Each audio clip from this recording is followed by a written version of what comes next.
એક વાત કહીશ કે તમે કોને પહેલી નજરનો પ્રેમ કહો છો? દીકરીઓને ખાસ, દીકરાઓને તો હાલતા ફરતા પ્રેમ થાય જ છે, એમાં કઈ નવાઈ જ નથી. કોને પહેલી નજરનો પ્રેમ કહો છો?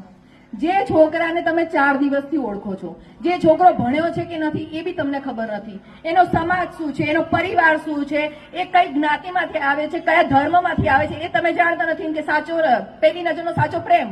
અને તમારી માં કોણ? તમારી માં તમને 9 મહિના પેટમાં કુખમાં રાખે છે. તમે દીકરી છો કે દીકરો એ પણ ખબર નથી હોતી. તમે શારીરિક રીતે ફિટ આવશો, હેલ્ધી આવશો કે કઈ ખોડખાપણ વાળા આવશો એ બી ખબર નથી, છતાં બી પોતાનો જીવ પોતાના બાળકમાં નાખી દે છે.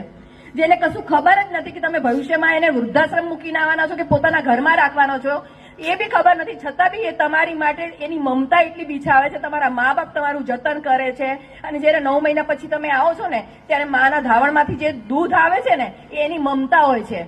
બાકી સાયન્ટિફિક કારણો છે પણ એની સાથે માની મમતા મોસ્ટ ઇમ્પોર્ટન્ટ છે. કેમ માં જયારે માં બને ત્યારે જ એના ધાવણમાંથી દૂધ આવે છે?